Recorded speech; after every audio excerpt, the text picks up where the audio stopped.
मेरा नाम पीहू है। मेरे पिता इस दुनिया में नहीं थे। मेरा सब कुछ सिर्फ मेरी माँ ही थी, जिन्होंने मुझे बचपन से लेकर अब तक बड़ी मुश्किल से पाला था। मेरी माँ की शादी जिस परिवार में हुई थी, वहाँ पर मेरी दादी जी माँ को बहुत परेशान किया करती थी। मेरे पापा एक मामूली से मजदूर थे, जो कि मजदूरी करके पैसा कमाया करते थे। मेरी दादी बहुत चालाक औरत थी। हमेशा मेरी माँ को तंग करना, उनको ताने देना, यही उनका काम था। मेरी उम्र 7 साल की हुई तो मेरे पिता की एक दुर्घटना में मौत हो गई थी। मेरी माँ के लिए ये खबर बहुत दुखदायक थी। उसके बाद मेरी दादी को बहाना मिल गया था मेरी माँ को घर से बाहर निकाल देने का।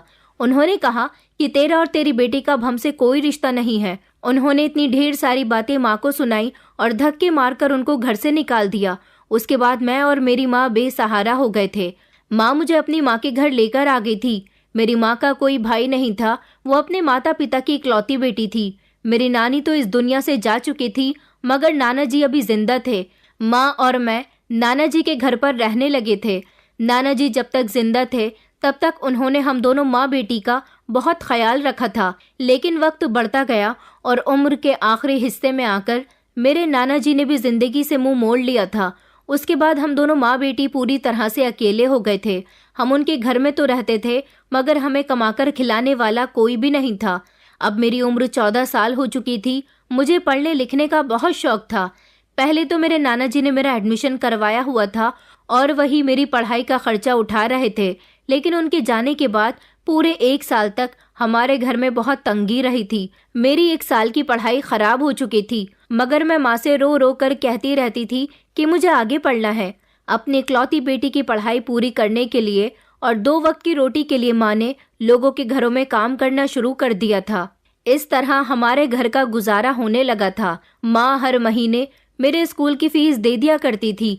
मैं स्कूल चली जाती थी और स्कूल आने के बाद मैं घर में रहकर घर के सारे काम संभाल लिया करती थी। उधर माँ लोगों के घरों में जाकर काम करके आती थी। लेकिन मेरी माँ वहाँ से आने के बाद बहुत थक जाती थी। मुझे उन पर बहुत तरस आता था। इसी तरह कई साल गुजर गए थे और अब मेरी उम्र 18 साल हो गई थी। एक दिन मेरी माँ को एक बड़े से घर में नौकरी करने की ऑफर आई। सुना था कि वो बहुत अमीर मालकिन है। माँ ने मुझे उसके बारे में बताया। वो कहने लगी कि अब मैं उनके घर में काम किया करूंगी। अब मुझे ज्यादा घरों में काम करने की भी जरूरत नहीं है। उस एक ही घर में काम करके मुझे अच्छे खासे पैसे मिलेंगे, मगर मुझे वहाँ देर रात तक काम करना होगा। तुम यहाँ घर में अपना ख्याल रखा करो। तुम जवान हो रही हो, मुझे तुम्हारी फिक्र रहती है। मैंने माँ से कहा था कि आप फिक्र मत करो, आप आराम से अपना काम करके आ जाया करो। इस तरह मेरी माँ इस बड़े से घर में नौकरी करने लगी थी। कुछ दिन यहाँ काम करने के बाद माँ ने मुझसे कहा कि बेटा, तू स्कूल से आने के बाद फ्री हो जाती है तो तू भी मेरे साथ मालकिन के यहाँ काम करने चला कर। वहाँ बहुत काम होता है, क्योंकि उन्होंने ज़्यादा नौकरानियाँ नहीं रखी हुई हैं, सिर्फ मैं ही तो हूँ। तू भी मेरे साथ वहाँ चलेगी तो मुझे बहुत सहारा होगा। मैंने कहा माँ, लेकिन मैं घर आने के बाद पढ़ाई करती हूँ। माँ कहने लगी कि मालकिन का घर बहुत बड़ा है, वैसे भी अब तेरा आखिरी साल है, इंटर करने के बाद मैं तेरी शादी कर दूंगी। माँ जब मुझसे शादी की बात करती थी तो मैं ध्यान नहीं देती थी। मैंने सोच लिया था कि मेरी गरीब माँ ने मुझे इतनी गरीबी में इंटर करवा दिया है तो वो मेरे जिद करने पर मुझे आगे भी ज़रूर पढ़ाएंगी। फिलहाल मैंने माँ से उनकी मालकिन के यहाँ जाने को कह दिया था। अब मैं पूरी तरह से जवान थी, इसलिए अपने आप को दुपट्टे से खूब ढककर रखती थी। मेरी माँ मुझे हमेशा समझाया करती थी कि तुम सुंदर हो, सुशील हो, अपनी मर्यादाओं को भी कभी लांघना मत और अपनी माँ का कभी भरोसा मत तोड़ना। मेरी माँ मुझसे क्या कहना चाहती थी मैं अच्छी तरह से जानती थी। अब मैं भी माँ के साथ साथ मालकिन के घर का काम करवा दिया करती थी। ये घर बहुत बड़ा था। मालकिन ज्यादातर घर से बाहर ही रहती थी। मेरी माँ ने मुझे बताया था कि मालकिन का बड़ी बड़ी अमीर घर की औरतों से दोस्ताना है और वो ज्यादातर उनके साथ ही वक्त बिताती हैं। उनके पास कोई औलाद भी नहीं है। मालकिन लगभग मेरी माँ की ही उम्र की थी। एक दिन जब उनके पति घर के अंदर दाखिल हुए तो मैं उन्हें देखकर दंग रह गई थी, क्योंकि मालकिन अच्छी खासी जवान और खूबसूरत औरत थी। मालिक बड़ा ही अजीब था। उसे देखकर ऐसा लग रहा था जैसे वो जवान जवान बच्चों का पिता है। मैंने माँ से इस बारे में पूछा कि माँ, आपको मालिक कुछ अजीब नहीं लगते? माँ कहने लगी कि खामोश हो जा। सुना है इन दोनों की मोहब्बत से शादी हुई थी और मोहब्बत में इंसान हमेशा अंधा हो जाता है। तुम अपने काम पर ध्यान दो। माँ अब मुझे मालकिन के घर में काम करने के लिए सिर्फ तभी लेकर आती थी जब काम ज्यादा होता था, वरना मैं वहाँ पर कभी कभी ही आया करती थी। एक दिन रात का समय था, माँ उसी समय घर आई थी। तभी अचानक माँ का फोन बजने लगा। मालकिन के गार्ड ने माँ को फोन किया था। उसने बताया कि जल्द से जल्द मालकिन के घर पहुंच जाओ, मालिक का देहांत हो चुका है। ये खबर सुनकर तो मेरी माँ बहुत घबरा गई थी। उन्होंने इस बारे में मुझे भी बताया और कहने लगी कि मैं अभी और इसी समय मालकिन के घर जा रही हूँ, वहाँ मेरी ज़रूरत है, तुम घर का दरवाज़ा अच्छे से बंद कर लेना। मुझे भी मालिक की मौत पर बड़ा अफसोस हुआ था। मालिक बहुत अच्छे आदमी थे। कई बार उन्होंने मेरी माँ को ज़रूरत पड़ने पर पैसे भी दिए थे। कई दिनों तक मालकिन के घर में मेरी माँ को बहुत काम था, इसलिए वो रातों को काफ़ी देर तक घर वापस आई थी। 2 दिन इसी तरह से गुजर गए थे। जब माँ ने मुझसे कहा कि आज तू मेरे साथ मालकिन के यहाँ चल, घर में बहुत काम है, मैं अपनी माँ के साथ मालकिन के घर चली गई थी। उसी दिन मैंने मालिक के घर पर एक जवान और हैंडसम लड़के को देखा था। मैंने माँ से पूछा कि माँ ये कौन है। माँ कहने लगी कि ये मालिक का बेटा है। मैंने कहा मगर इन दोनों की तो कोई औलाद ही नहीं थी। माँ कहने लगी कि नहीं नहीं, ये सिर्फ मालिक का बेटा है। मालिक ने अपनी मालकिन से दूसरी शादी की थी। ये उनकी पहली पत्नी का बेटा है और कनाडा में रहता है। ये कनाडा से यहाँ अपने पिता की मौत पर आया था। मालिक की एक पत्नी कनाडा में थी, उसका देहांत 2 साल पहले हो गया था। मालिक की वो पत्नी भी इंडियन ही थी, मगर वो अपने बिजनेस की वजह से अपने परिवार को लेकर कनाडा शिफ्ट हो गए थे। वो कनाडा से इंडिया आते जाते रहते थे। फिर उन्हें हमारी मालकिन पसंद आ गई और उन्होंने मालकिन से दूसरी शादी कर ली थी। यहाँ भी मालिक का बिजनेस है और कनाडा में भी उनका बिजनेस है। कनाडा वाला बिजनेस उनका जवान बेटा संभाल रहा है। अब ना जाने क्या होगा, ये बेचारा तो बिन माँ बाप का हो गया। इतने में ही मालकिन ने किसी काम के लिए आवाज़ लगा दी थी, तो माँ ने मुझे उनके कमरे में भेज दिया था। मैं मालकिन के कमरे में जा रही थी जब मैंने देखा कि मालिक का बेटा मालकिन के पास बैठा हुआ और उसने अपनी सौतेली माँ के हाथ पर हाथ रखा हुआ था। वो शायद उन्हें दिलासा दे रहा था, क्योंकि मालकिन का अपने पति की मौत पर रो रो कर बुरा हाल हो चुका था। मैं दरवाजे पर ही रुककर उन दोनों को देख रही थी और उनकी बातें सुन रही थी। वो अपनी सौतेली माँ से कहने लगा कि आपको परेशान होने की ज़रूरत नहीं है, मैं हूं ना आपका ख्याल रखने के लिए। भले ही पापा ने आपसे अपनी मर्जी की शादी की थी, मगर आप है तो उनकी पत्नी और इस तरह आप मेरी भी माँ हुई। मैं आपको माँ का ही दर्जा देता हूँ। मुझे बहुत अफसोस है पापा की मौत पर, लेकिन अब मैं आपका ख्याल रखूंगा और यहाँ पर आता जाता रहूंगा और पापा का बिजनेस भी संभाल लूंगा।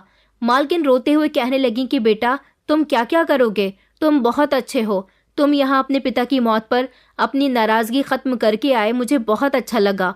उसने कहा कि मैं पापा से नाराज़ नहीं था, उन्होंने मेरे साथ तो किसी तरह की कोई कमी नहीं की, मुझे पढ़ाया लिखाया, एक अच्छा इंसान बनाया। उन्होंने मेरे साथ कुछ गलत नहीं किया, बस मेरी माँ के साथ उन्होंने धोखा किया। यहाँ वो आते तो अपने बिजनेस का ध्यान रखने के लिए थे, मगर ये कहकर वो खामोश हो गया। तो मालकिन ने कहा कि बेटा मैं तुमसे माफ़ी मांगती हूँ, मगर तुम मुझे मेरी औलाद के समान हो। ये घर तुम्हारा भी है, तुम यहाँ आते जाते रहा करो। इतनी ही देर में अचानक मालकिन की नज़र दरवाजे पर खड़ी हुई मुझ पर चली गई। उन्होंने कहा कि तुम दरवाजे पर खड़ी हुई क्या कर रही हो? मैं कितनी देर से तुम्हें बुला रही हूँ। मैं घबरा गई और जल्दी से अंदर गई। मैंने अपने सर पर दुपट्टा रख लिया था। मालकिन कहने लगी कि तुम्हारी माँ कहाँ है? मैंने कहा कि वो किचन में कुछ काम कर रही हैं, आप मुझे बता दीजिए, मैं कर दूंगी। वो कहने लगी कि अपनी माँ से कहना कि आज अच्छा सा खाना बनाए, मेरा बेटा आया है। मैंने हाँ में अपनी गर्दन हिलाई और फौरन ही एक नज़र मालिक के बेटे पर डाली, जिसका नाम अक्षय था। मैंने नोटिस किया था कि अक्षय मुझे बड़ी गौर गौर से देख रहा था। मैं कमरे से बाहर आ गई थी और फिर उसके बाद से हर बार ही मैं नोटिस करती थी कि अक्षय साहब मुझे देखते रहते थे। उन्होंने मेरी माँ से भी अपनी बातचीत बहुत अच्छी कर ली थी। वो मेरी माँ को मासी कहकर बुलाते थे, क्योंकि मेरी माँ ने उनके लिए जो इंडियन खाना बनाया था वो खाना उन्हें बहुत पसंद आया था। उन्होंने माँ से मेरे बारे में भी पूछा था। वो कहते थे कि आपकी बेटी बहुत अच्छी है, कि आपकी बेटी पढ़ाई कर रही है। माँ ने उसे बताया था कि मेरी बेटी ने इंटर करने के बाद पढ़ाई नहीं की, अब मैं उसे आगे नहीं पढ़ाना चाहती क्योंकि मेरा इतना बजट नहीं है। मगर उन्होंने कहा था कि आप अपनी बेटी का कॉलेज में एडमिशन करवा दीजिए, इनका खर्चा मैं दे दिया करूँगा। जब से अक्षय साहब यहाँ आए थे घर में बहुत काम बढ़ा हुआ था। माँ अब हर रोज़ मुझे अपने साथ लेकर आती थी। माँ ने मेरा कॉलेज में भी एडमिशन करवा दिया था और उन्होंने मुझे बताया था कि तुम्हारी पढ़ाई का सारा खर्चा अक्षय साहब उठाया करेंगे। ये सब सुनकर मुझे बहुत खुशी हुई थी। एक दिन मैं छत की सफाई करने के लिए जा रही थी जब मैंने अक्षय साहब को सीढ़ियों से नीचे उतरते हुए देखा। सुना था कि वो 1 हफ्ते के बाद यहाँ से जाने वाले हैं। मैं उनको नज़रअंदाज करते हुए ऊपर की तरफ बढ़ने लगी तो उन्होंने कहा कि सुनो, तुम्हारा एडमिशन हो गया है। मैं वहीं पर रुक गई थी। मैंने कहा कि आपका बहुत बहुत शुक्रिया, आपकी वजह से मेरा कॉलेज में एडमिशन हो सका है। माँ मुझे आपके बारे में बता रही थी। वो हंसने लगी और कहने लगे कि कोई बात नहीं है। उसके बाद वो नीचे चले गए और फिर अब ना जाने क्यों वो मुझसे बात करने के बहाने ढूंढते रहते थे। जिस दिन अगर मैं मालकिन के घर काम करने नहीं जाती तो माँ बताती थी कि अक्षय साहब बार बार तुम्हारे बारे में पूछते रहते हैं, मगर वो ऐसा क्यों कर रहे थे। 1 हफ्ता भी पूरा हो चुका था। अक्षय साहब अब कनाडा जाने वाले थे। उन्होंने मालकिन से कहा था कि वो 1 महीने के बाद फिर से यहाँ पर आ जाएंगे। अब उन्हें अकेला नहीं छोड़ेंगे और अगर आपको किसी भी चीज़ की ज़रूरत हो तो वो अपने बेटे को फ़ोन करके कह सकती है। मालकिन बहुत खुश थी क्योंकि उन्हें बेटे का सहारा मिल गया था। मालकिन कोई ज़्यादा अच्छी औरत तो नहीं थी, लेकिन मालिक का बेटा बहुत अच्छा था। वो बिल्कुल उनके साथ उनके सगे बेटे की तरह ही रह रहा था। लेकिन जाने से पहले अक्षय साहब ने कुछ ऐसा किया जिससे मैं हैरान रह गई थी। उन्होंने मुझसे कहा कि मैं तुमसे मोहब्बत करने लगा हूँ। उन्होंने जज्बात में बहकर मेरा हाथ पकड़ लिया था, मगर मैंने उनका हाथ झटक दिया और कहा कि मैं कोई ऐसी वैसी लड़की नहीं हूँ। वो मुझसे हाथ पकड़ने की माफ़ी मांगने लगे और कहने लगे कि मैं कनाडा का रहने वाला हूँ, इसलिए बहुत खुले माहौल का हूँ, मगर मैं तुम्हारे साथ कुछ गलत नहीं करूँगा। मुझे तुमसे मोहब्बत हो गई है, मैं तुमसे शादी करना चाहता हूँ। मैंने कहा कि नहीं नहीं, ऐसा नहीं हो सकता, कहाँ आप और कहाँ मैं। वो कहने लगे कि मुझे पहली नज़र में ही तुमसे मोहब्बत हो गई थी, तुम मुझे बहुत पसंद आई थी। भले ही हम दोनों को एक दूसरे को देखे हुए 10-15 दिन हुए हैं, लेकिन जाने से पहले मेरे लिए बहुत ज़रूरी है तुमसे अपनी मोहब्बत का इजहार करना, क्योंकि मैं अपनी मोहब्बत का इजहार करने में देर नहीं करना चाहता था।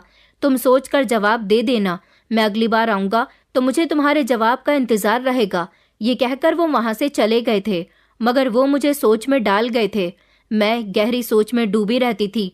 माँ भी मुझसे कहती कि तुझे क्या हो गया है, कहाँ खोई खोई रहती है, मगर मैं उन्हें क्या बताती। पढ़ाई में भी मेरा मन नहीं लगता था, बस अक्षय साहब के बारे में सोचती रहती थी। इसी तरह सोचते सोचते 1 महीना कैसे गुजर गया और अक्षय साहब के आने का समय आ गया था। अक्षय साहब आ चुके थे। उनके आने के 2-3 दिन बाद तक भी मैं मालकिन के घर काम पर नहीं गई थी, क्योंकि मेरे अंदर इतनी हिम्मत नहीं थी कि मैं उनका सामना कर सकती। फिर कुछ दिनों के बाद खुद ही अक्षय साहब मेरे कॉलेज आ गए और वहां आकर उन्होंने मेरा रास्ता रोक लिया। उन्होंने कहा कि मैं कई दिनों से तुम्हारा इंतजार देख रहा हूँ, तुम घर पर क्यों नहीं आ रही हो। मैं बहुत घबरा गई थी। मैंने कहा आप ये क्या कर रहे हो?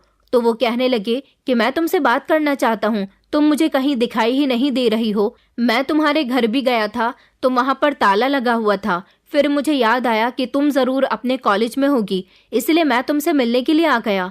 मुझे मेरा जवाब चाहिए। देखो, मैं तुमसे शादी करके तुम्हें अपनी पत्नी बनाना चाहता हूँ। ये मत समझो कि मेरा कोई गलत मकसद है, मैं ऐसा इंसान नहीं हूँ। जब वो मुझसे इतनी जिद करने लगी तो हारकर मैंने उनसे कहा था कि मैं अपनी माँ का भरोसा नहीं तोड़ना चाहती। अगर आपको मुझसे शादी करनी है तो इस बारे में मेरी माँ से बात करनी होगी।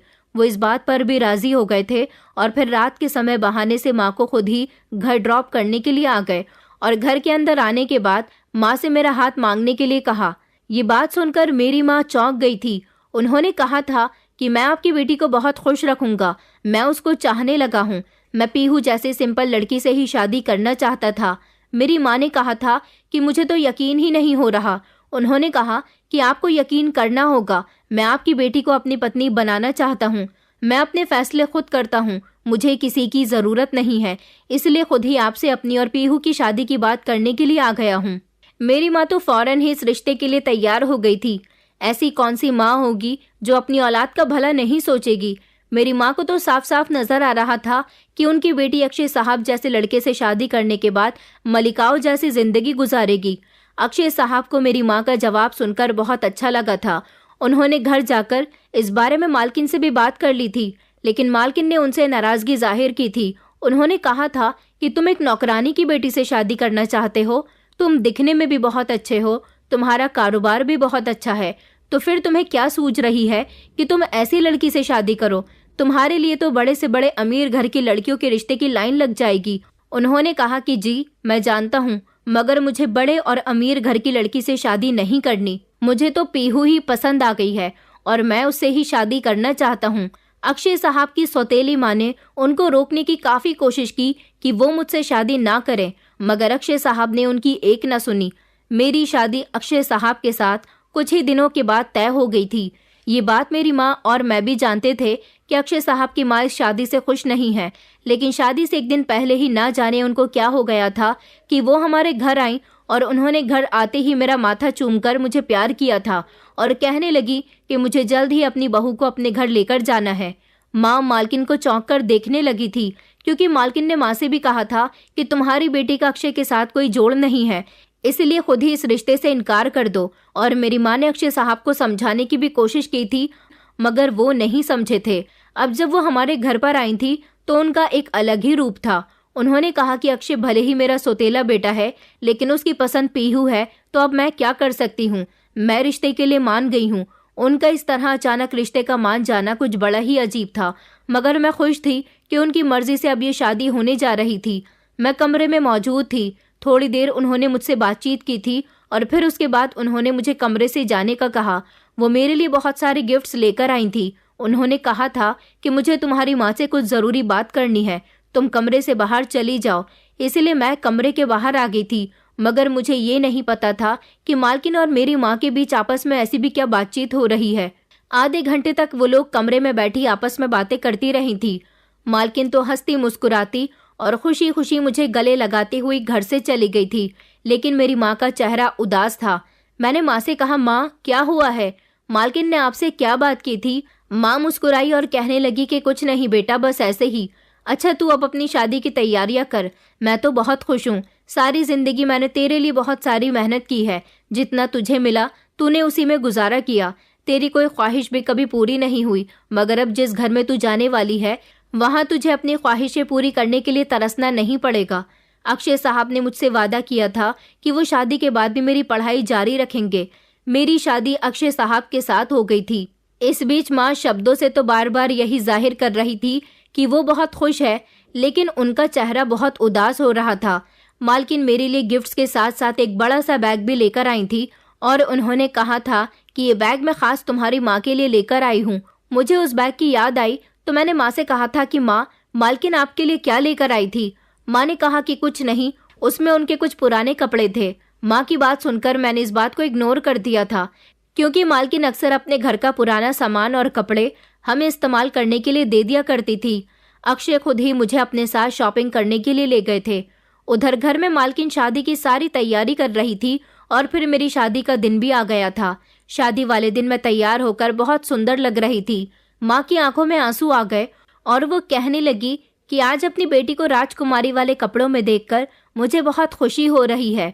मुझे तो उम्मीद भी नहीं थी कि मेरी बेटी इतने अमीर घर की बहू बनेगी। मैंने माँ से कहा था कि आपको रोने की ज़रूरत नहीं है, मैं आपसे मिलने आती रहा करूँगी, और वैसे भी आप भी तो मालकिन के घर ही काम करती हो ना, हम दोनों एक दूसरे से मिलते रहा करेंगे। इस बात पर मेरी माँ का चेहरा उदास हो गया और उसके बाद मेरी विदाई हो गई थी। मालकिन ने घर आकर मेरा बहुत अच्छे से स्वागत किया था और मुझे मेरे कमरे में भेज दिया था। मेरी नई जिंदगी की शुरुआत अक्षय जी के साथ हो चुकी थी। वो मुझे हासिल करके बहुत खुश हुए थे। शादी के लगभग एक हफ्ते तक हम दोनों एक साथ रहे, लेकिन एक हफ्ता पूरा होते ही उन्होंने मुझे अपने साथ कनाडा चलने के लिए कहा था। उन्होंने कहा कि मैं पहले यहाँ तुम्हारी वजह से आता जाता रहा, लेकिन अब मैंने सोच लिया है कि मैं तुम्हें और छोटी मॉम को अपने साथ कनाडा लेकर जाऊंगा। यहाँ का बिजनेस तो मैं कभी कभी आकर भी देख लिया करूंगा, लेकिन उधर कनाडा में भी मेरे बिना मेरा बिजनेस लॉस में जा रहा है, इसलिए मुझे कुछ दिन वहाँ पर रहना होगा और कुछ दिन यहाँ। मैं चाहता हूँ कि तुम और छोटी मॉम मेरे साथ चलना। मैंने कहा कि जी, मैं आपके साथ चलने के लिए तैयार हूँ, लेकिन जब अक्षय जी ने मालकिन से कनाडा चलने की बात कही तो उन्होंने साफ इनकार कर दिया था कि वो यहाँ से कहीं नहीं जाएंगी। अक्षय जी कहने लगे, लेकिन मैं अब आपको यहाँ अकेला नहीं छोड़ सकता। जब पापा थे तब बात कुछ और थी, पापा के बाद अब मेरी जिम्मेदारी है आपका ख्याल रखना। अक्षय जी की बात सुनकर मालकिन कहने लगी कि ये तुम कैसी बातें कर रहे हो बेटा, मैं यहाँ अकेली कहाँ हूँ, अब घर में बहू आ गई है ना। अक्षय जी की बात सुनकर मालकिन कहने लगी कि ये तुम कैसी बातें कर रहे हो बेटा, मैं यहाँ अकेली कहाँ हूँ। अब घर में बहू आ गई है ना मेरे साथ रहने के लिए, तुम चले जाओ यहाँ से। मैं और पीहू घर में हैं तो एक दूसरे का ख्याल रखने के लिए। अक्षय जी ने कहा कि नहीं, पीहू भी तो मेरे साथ ही जा रही है। उन्होंने कहा कि पीहू का वहाँ क्या काम है, तुम पीहू को यहीं छोड़कर जाओ। उन्होंने कहा कि नहीं, अब मेरा यहाँ कई दिनों बाद आना होगा, इसलिए मैं आप दोनों को साथ ही लेकर जाना चाहता हूँ। अक्षय जी ने छोटी मॉम से भी उनका सामान बांधने के लिए कह दिया था, लेकिन इस सब में एक अजीब बात ये थी कि मेरी शादी को 3 दिन हो चुके थे। अक्षय जी यहाँ से मुझे लेकर जाने वाले थे। माँ काम पर क्यों नहीं आ रही थी? माँ को देखे हुए मुझे कई दिन गुजर गए थे। मैंने सोचा था कि जाने से पहले एक बार मैं अपनी माँ से ज़रूर मिलकर जाऊंगी। हम लोग अगले ही दिन कनाडा के लिए निकलने वाले थे, मगर जब सुबह सवेरे हम सब लोग सोकर उठे तो देखा कि छोटी मॉम की तबीयत बहुत ख़राब हो रही है। वो तो बिस्तर पर बेसुध लेटी हुई थी और ज़ोर ज़ोर से चिल्ला रही थी, कह रही थी कि उनके पेट में बहुत तेज़ दर्द हो रहा है। अक्षय जी ने डॉक्टर को बुलवाया। डॉक्टर ने उन्हें बेड रेस्ट बताया था। अक्षय जी छोटी मॉम की वजह से बहुत परेशान हो गए थे, क्योंकि उनकी कनाडा की फ़्लाइट थी और उन्हें जल्द से जल्द कनाडा पहुंचना था। इधर छोटी मॉम की तबीयत ख़राब होने से उन्हें यहाँ भी रुकना था। दोपहर तक छोटी मॉम की तबीयत कुछ बेहतर हुई तो उन्होंने कहा कि बेटा, तुम कनाडा जाने वाले थे ना, तुम चले जाओ। तुम मेरी और पीहू की फिक्र मत करो। मेरी तबीयत ठीक नहीं है, क्या पता मेरी तबीयत ठीक होने में कितना समय लगे। उधर तुम्हारे काम का बहुत नुकसान हो रहा है। अक्षय जी कहने लगे, मगर मैं आपको छोड़कर ऐसी कंडीशन में नहीं जा सकता। छोटी माँ ने कहा कि मेरा ख्याल रखने वाली मेरी बहू आ गई है, इसलिए तुम्हें चिंता करने की कोई ज़रूरत नहीं है। तुम यहाँ मेरी बहू को छोड़कर चले जाओ। मैं अपनी बहू की सेवा के मज़े लेना चाहती हूँ। बेटा तुम चले जाओ, हमारी फिक्र मत करो। उन्होंने कहा कि अच्छा ठीक है, आपकी तबीयत ठीक हो जाएगी तो मैं आप दोनों को कनाडा लेकर ही जाऊँगा, यहाँ पर नहीं छोड़ूंगा। मेरी सास कहने लगी कि नहीं बेटा, वहाँ मेरा मन नहीं लगेगा। मैं सारी ज़िंदगी यहीं रही हूँ, यहीं का कल्चर जानती हूँ, यहाँ की मिट्टी की खुशबू मेरे अंग अंग में बसी हुई है, इसलिए मैं अपना देश छोड़कर कहीं नहीं जाना चाहती। उनकी बात सुनकर अक्षय जी खामोश हो गए थे। अक्षय जी मुझे लेकर जाना चाहते थे। इधर छोटी मॉम की तबीयत खराब थी, वो हमारे साथ भी नहीं जा सकती थी और वो उनको अकेला भी छोड़कर नहीं जा सकते थे, इसीलिए मजबूरन उन्हें मुझे छोड़कर जाना पड़ गया था। अक्षय जी 5 बजे की फ़्लाइट से कनाडा के लिए रवाना हो गए थे। उन्होंने कहा था कि वो अपना काम बेहतर होते ही जल्दी यहाँ वापस आ जाएंगे और फिर अगली बार वो मुझे और छोटी मॉम को अपने साथ ही लेकर जाएंगे। मैंने उन्हें कहा भी था कि आप चिंता ना करें, मैं छोटी मॉम का बहुत ख्याल रखूंगी। अजीब बात ये थी कि जैसे ही मेरी सास को ये बात पता चली कि अक्षय जी फ़्लाइट में बैठ चुके हैं और उनकी फ़्लाइट कनाडा के लिए रवाना हो गई है, ये खबर मिलते ही छोटी मॉम की तबीयत बेहतर हो गई थी। वो काफ़ी हद तक ठीक लग रही थी। अक्षय जी जब घर में थे तब तो उनसे बिस्तर से उठा भी नहीं जा रहा था, मगर मेरे लिए यह अच्छी बात थी कि वो ठीक हो गई थी। मेरे पास मोबाइल नहीं था, लेकिन माँ का नंबर था, इसलिए मैंने घर के टेलीफोन से माँ का नंबर डायल किया। माँ का नंबर बंद जा रहा था। मेरा उनसे मिलने का बहुत मन कर रहा था। वो दिन तो इसी तरह से गुजर गया था। अगले दिन मैं तैयार होकर छोटी मॉम के कमरे में गई और उनसे कहने लगी कि मैं माँ से मिलने के लिए उनके घर जा रही हूँ, लेकिन उन्होंने मुझे मना कर दिया। वो कहने लगी कि तुम कहीं नहीं जाओगी, मेरी इजाज़त के बिना तुम्हें इस घर से कदम भी निकालने की ज़रूरत नहीं है। मैंने कहा लेकिन मैं माँ से मिलने जा रही हूँ, इतने दिनों से माँ यहाँ भी नहीं आई है। तो वो कहने लगी कि तुम्हारी माँ यहाँ कभी नहीं आएगी। ये कहकर उन्होंने मुझे खामोशी से कमरे में जाने के लिए कहा था। वो जिस तरह से मुझ पर चिल्ला रही थी, मैं बहुत डर गई थी। उनका ऐसा बदला हुआ रूप आज मैंने पहली बार देखा था। मैं तो सहम कर रह गई थी और कमरे में आकर बैठ गई थी। मेरी आंखों में आंसू आ गए थे। माँ भी तो मुझसे मिलने के लिए नहीं आई थी। न जाने ये सब क्यों और क्या हो रहा था। मुझे कमरे में बंद हुए रात हो गई थी जब अचानक मेरे कमरे का दरवाज़ा खुला और एक आदमी ज़बरदस्ती मेरे कमरे के अंदर घुस आया था। मैं इस आदमी को नहीं जानती थी। मैं ज़ोर ज़ोर से चिल्लाने लगी कि तुम कौन हो और कमरे के अंदर क्यों घुसे आ रहे हो। वो ज़ोर ज़ोर से हंसने लगा और उसने मेरे साथ ज़बरदस्ती करने की कोशिश की। मैं इतनी ज़ोर ज़ोर से बचाओ बचाओ चीख रही थी और अपनी सास को आवाज़ लगा रही थी कि उन्हें ना तो मेरी आवाज़ गई और ना ही वो मेरी मदद करने के लिए आई। ये आदमी पता नहीं कौन था। ये मेरी इज्जत के साथ खेलकर चला गया था। उसके जाने के बाद ही कमरे के अंदर छोटी मॉम आई थी।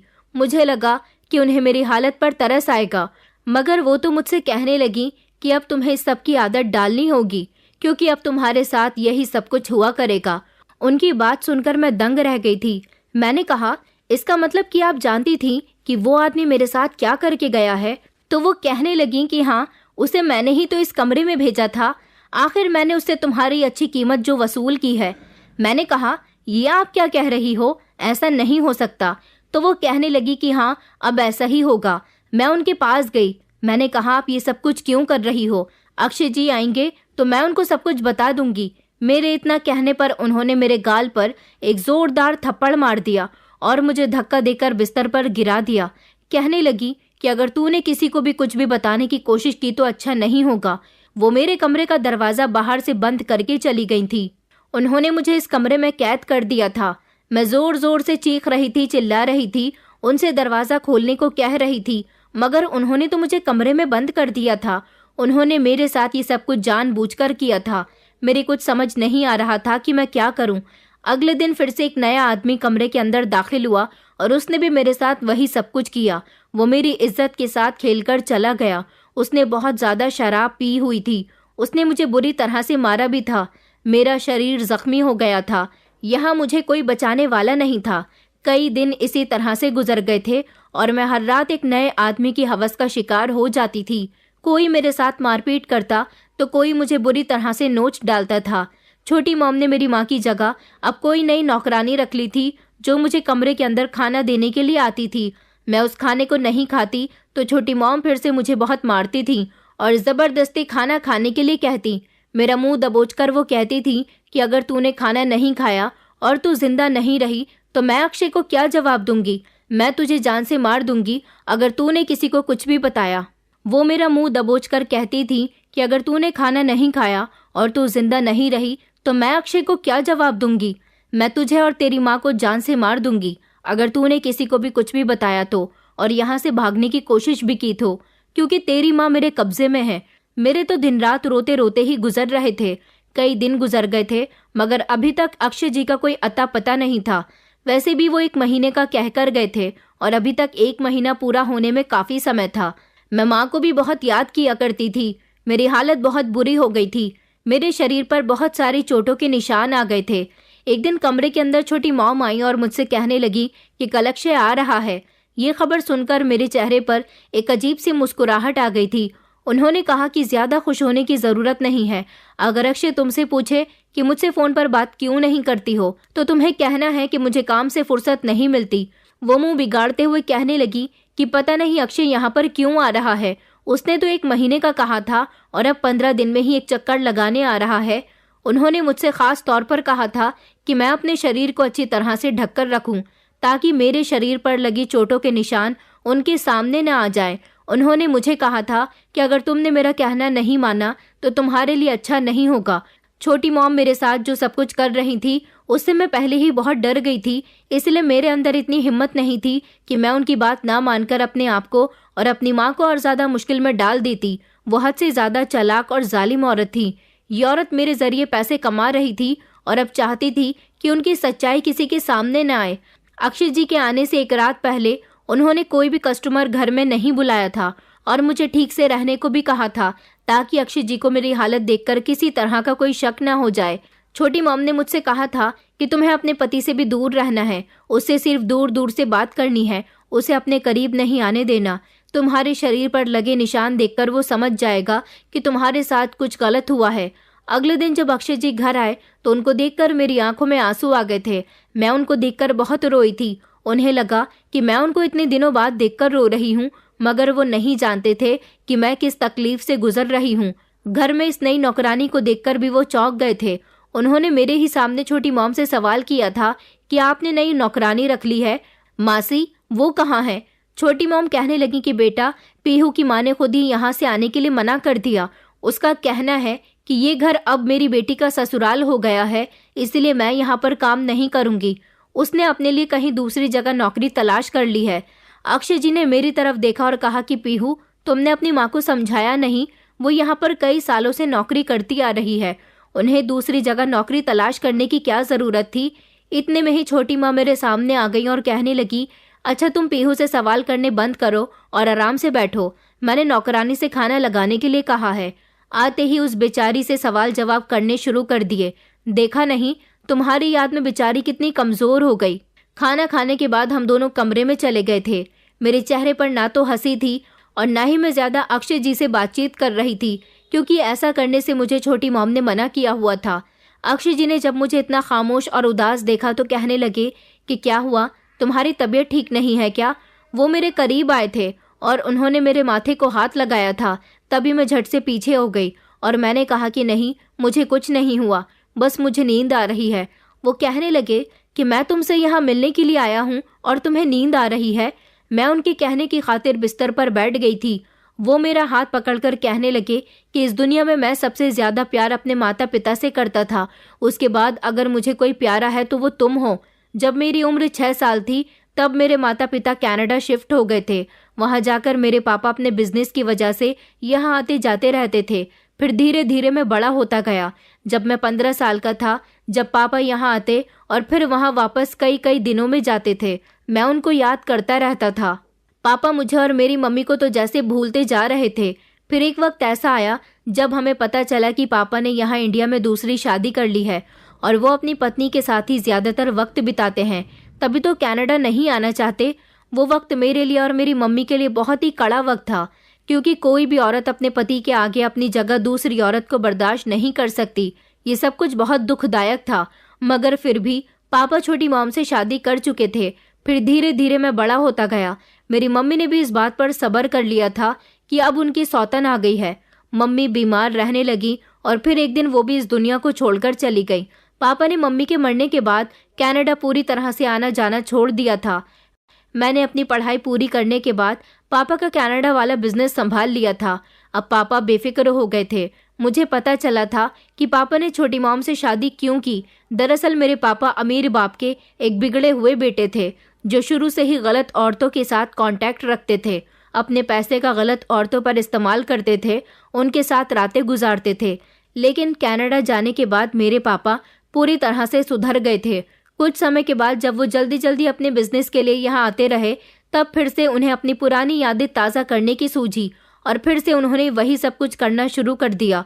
वो कोठों पर जाने लगे थे और कोठे पर ही उन्हें छोटी मॉम मिल गई थी। छोटी मॉम उनको इतनी पसंद आ गई थी कि उन्होंने अपनी दौलत से उनको पूरी तरह से खरीद लिया और उनसे शादी कर ली थी। मेरी मम्मी ने पापा को बहुत बुरा भला कहा, उनसे उनका झगड़ा भी हुआ, मगर अब कुछ नहीं हो सकता था।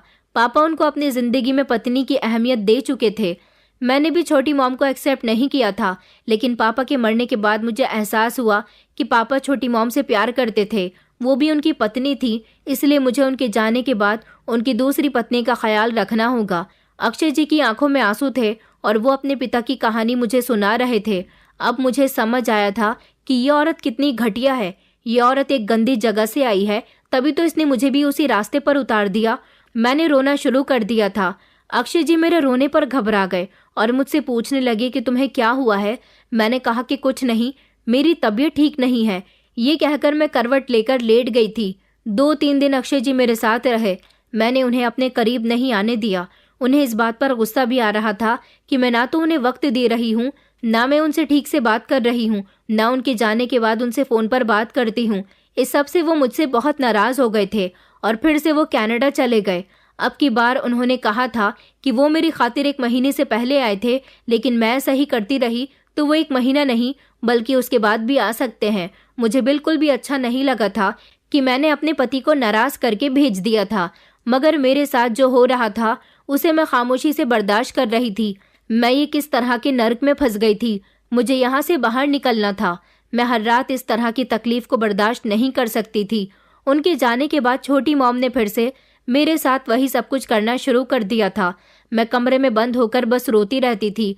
उस शाम भी मैं बुरी तरह से रो रही थी, अपनी माँ को और अपने पति को याद कर रही थी, जब अचानक मुझे कपकपाती हुई आवाज़ में आवाज़ आई, पीहू। मैंने जैसे ही अपनी नज़र घुमाकर देखा तो कमरे के अंदर मेरी माँ मौजूद थी। मैं माँ को देखकर दौड़ती हुई इनकी तरफ गई, उनके गले से लगकर फूट फूट कर रोने लगी। मैंने कहा, माँ आप कहाँ चली गई थी? माँ आप मुझे इस नर्क से निकाल दो, यहाँ मेरे साथ बहुत बुरा हो रहा है। माँ कहने लगी कि मैंने तुझे खिड़की से देख लिया बेटा, तेरी शादी करके मैं बेफिक्र हो गई थी, मगर ना जाने क्यों मेरा दिल बहुत बेचैन था। तुझसे मिलने के लिए तड़प रहा था। मैं तुझसे मिलने के लिए कई बार आई थी, मगर मालकिन ने मुझे धक्के मारकर घर से बाहर निकाल दिया। मुझे तब भी सुकून नहीं मिला, इसलिए मैं चोरी चुपके यहाँ तेरे कमरे की खिड़की से अंदर आई हूँ। मगर तेरी यह हालत कैसे हुई? मैंने माँ को सब कुछ बता दिया था। मेरी बात सुनकर माँ कहने लगी कि मुझे नहीं पता था कि मेरी बेटी इतनी बड़ी मुसीबत में है। मैंने कहा, माँ प्लीज मुझे बचा लो। माँ कहने लगी कि हाँ बेटा, मैं तुझे यहाँ से निकाल कर ही रहूंगी, मगर अक्षय साहब कहाँ हैं? उनको इस बारे में पता है या नहीं? वो तो कहीं मालकिन के साथ मिले हुए नहीं है।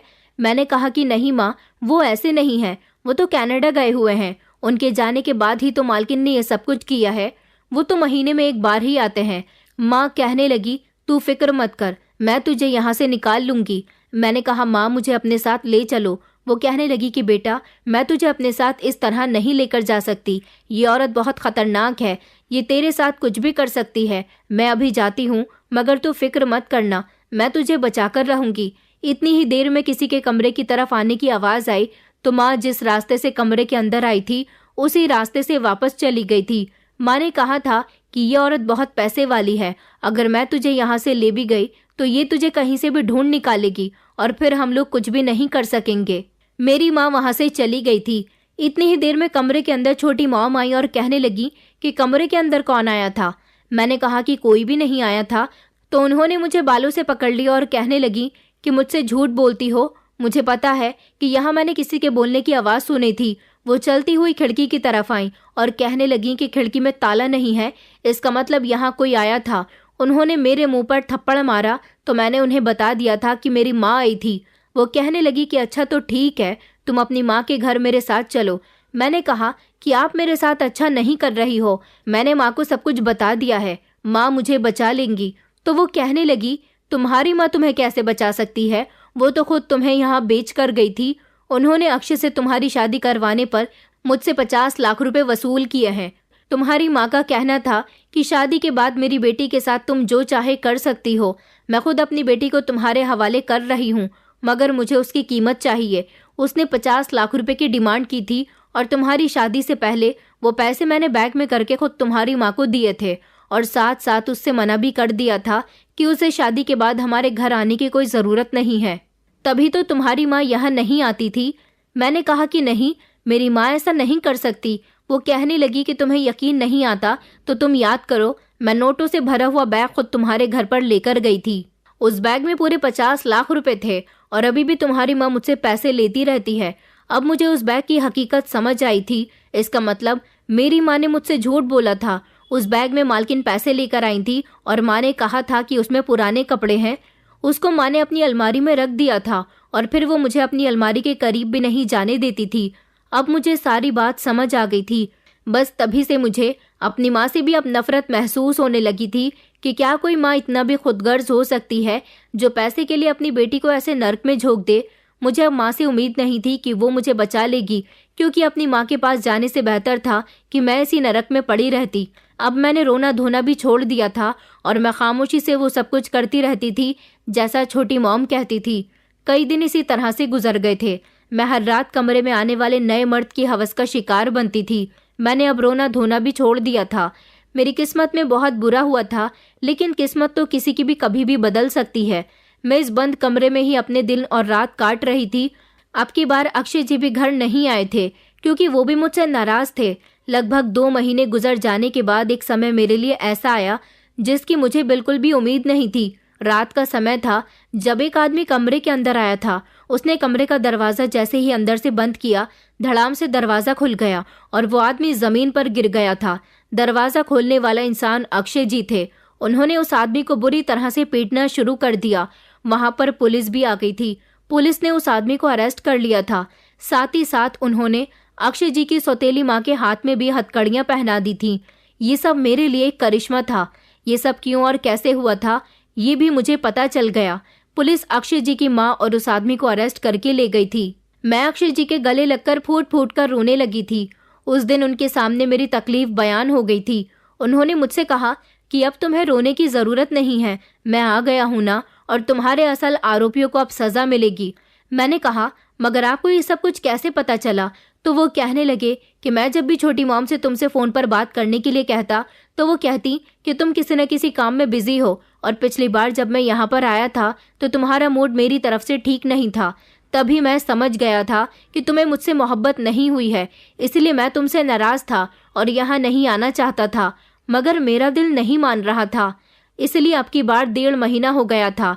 वहाँ जाने के बाद मुझे तुम्हारी बहुत याद आती थी, लेकिन तुमने मुझसे कभी बात करने की कोशिश ही नहीं की। मेरा दिल नहीं माना तो मैं यहाँ पर आ गया। जैसे ही मैं यहाँ आया तो मासी ने मुझे गेट पर ही रोक लिया और वो मुझे लेकर यहाँ से अपने घर चली गई। और वहाँ जाने के बाद उन्होंने मुझे तुम्हारी इस कंडीशन के बारे में बताया। मुझे तो उनकी बात पर विश्वास ही नहीं हो रहा था। मैंने कहा, अगर छोटी मॉम पीहू के साथ ये सब कुछ कर रही है तो पीहू ने मुझे क्यों नहीं बताया। उन्होंने कहा कि पीहू को मालकिन ने बहुत डरा धमका कर रखा हुआ है, वो या मैं कुछ भी नहीं कर सकती। मैं अपनी बेटी से मिलने के लिए वहाँ गई थी। उसने मुझे तुम्हारे बारे में बताया था कि तुम 1 महीने में 1 बार आते हो, इसलिए मैं ना जाने कब से तुम्हारे यहाँ आने का इंतजार कर रही थी, क्योंकि मेरे पास तुम्हारा कोई कांटेक्ट नंबर नहीं था जिससे मैं तुम्हें तुम्हारी सौतेली माँ की सारी सच्चाई बता सकती। इसलिए मैं रोज सुबह सवेरे घर से बाहर छुपकर तुम्हारे आने का इंतजार करती रही कि कभी तो तुम यहाँ वापस आओगे। मैं पुलिस के पास भी कंप्लेंट करवाने के लिए गई थी, मगर तुम्हारी सौतेली माँ ने उस पुलिस इंस्पेक्टर को भी खरीद लिया और मुझ पर ही उल्टा चोरी का इल्जाम लगा दिया। मैं जेल से बड़ी मुश्किल से बाहर आई हूँ बेटा। मेरी जमानत मेरे पड़ोसियों ने करवाई है, क्योंकि वो लोग मुझे बहुत अच्छे से जानते हैं। तुम्हारी सौतेली माँ बहुत खतरनाक औरत है। मैं नहीं चाहती कि मेरी बेटी के साथ और कुछ भी गलत हो। वो मेरे पैरों में गिरकर मुझसे रिक्वेस्ट करने लगी, मेरी बेटी को बचा लो। मैंने उन्हें भरोसा दिलाया और कहा कि मैं डायरेक्ट तो छोटी मॉम पर इल्ज़ाम नहीं लगा सकता, लेकिन मैं पहले छुपकर सबूत इकट्ठे करने की कोशिश करता हूँ। मैं यहाँ अपने एक दोस्त के घर पर रहने लगा था, लेकिन मैंने अपने दोस्त के थ्रू छोटी मॉम के बारे में सारी इन्फॉर्मेशन निकाली और उन्होंने घर में जो नई नौकरानी रखी है, मैंने उसे भी ज़्यादा पैसों का लालच देकर ख़रीद लिया। उसने मुझे तुम्हारे बारे में सब कुछ बता दिया, तो मुझे पता चला था कि आज भी कोई कस्टमर आने वाला है। इसलिए मैं मौके पर पुलिस को लेकर आ गया और नौकरानी ने भी सारा सच पुलिस को बता दिया। इस तरह ये लोग पकड़े गए। अक्षय जी की बात सुनकर मैं दंग रह गई थी। मैंने कहा, माँ ने ये सब कुछ क्यों किया? उन्होंने तो खुद मुझे पैसों की खातिर यहाँ बेचा था। अक्षय जी ने बताया कि तुम्हारी माँ ने तुम्हें नहीं बेचा था, बल्कि जबरदस्ती मेरी सौतेली माँ ने तुम्हारी माँ को पैसे दिए थे और कहा था कि इन पैसों के बदले तुम्हें हमारे घर आने की जरूरत नहीं है। अक्षय जी ने बताया कि छोटी मॉम ने अपना गुनाह कबूल कर लिया है। उन्होंने बताया है कि पापा ने जब उनसे शादी कर ली थी तो उन्होंने अपने कोठे पर जाना छोड़ दिया था, अपने सारे पुराने काम धंधे बंद कर दिए थे, क्योंकि मेरे पापा ने उन्हें किसी चीज़ की कमी नहीं होने दी थी, इसलिए उन्हें ऐसे काम करने की ज़रूरत नहीं थी। मगर जब मैं यहाँ आ गया, मैंने पापा का बिजनेस संभाल लिया और तुमसे शादी कर ली, तो उनको लगा कि अब सारा बिजनेस मेरा हो जाएगा और उनके हाथ कुछ भी नहीं आएगा। इसलिए उन्होंने तुम्हें मेरे साथ कनाडा नहीं जाने दिया। उन्होंने हमारी शादी से पहले ही ये प्लान बना लिया था कि वो तुम्हारे साथ शादी करवाने के बाद ये सब कुछ करेंगी, ताकि आगे चलकर भी वो पैसे कमाती रहें। उनकी किसी पुरानी दोस्त ने उनसे कहा था कि मैं कस्टमर तेरे घर भेजती रहूंगी और तो उस लड़की का इस्तेमाल करती रहना। उन्होंने तबीयत खराब होने का भी नाटक किया था और तुम्हारी माँ को भी चोरी के आरोप में फंसा दिया। मैंने अपने कानों को हाथ लगा लिए थे। मैंने कहा कि मुझसे बहुत बड़ी गलती हो गई, मैं अपनी माँ को गलत समझ बैठी थी। अक्षय जी कहने लगे कि छोटी मॉम सिर्फ तुम्हारा ब्रेन वॉश करना चाहती थी। चलो हम तुम्हारी माँ के घर चलते हैं और उसके बाद फिर मैं तुम्हें अपने साथ कनाडा ले जाऊंगा। अक्षय जी मुझे लेकर माँ के पास चले गए थे और वहाँ जाने के बाद मैं माँ के गले लगकर बहुत रोई थी। मैंने अपनी माँ से माफ़ी मांगी थी कि मैंने उनको गलत समझ लिया था और इस तरह अक्षय जी मुझे अपने साथ कनाडा ले गए थे। कुछ दिनों के बाद उन्होंने मेरी माँ को भी कनाडा हमारे साथ ही रहने के लिए जगह दे दी थी। बुरे कर्मों का नतीजा बुरा ही होता है और जो इंसान शुरू से ही बुरा हो उसकी नीयत कभी नहीं बदल सकती।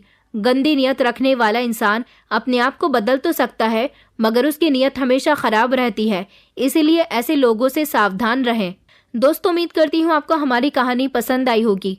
कहानी पसंद आई है तो वीडियो को लाइक करें, चैनल पर नए हैं तो चैनल को सब्सक्राइब करें और हाँ, नोटिफिकेशन बेल को ज़रूर दबाएं ताकि अगली अपडेट सबसे पहले आपको मिले।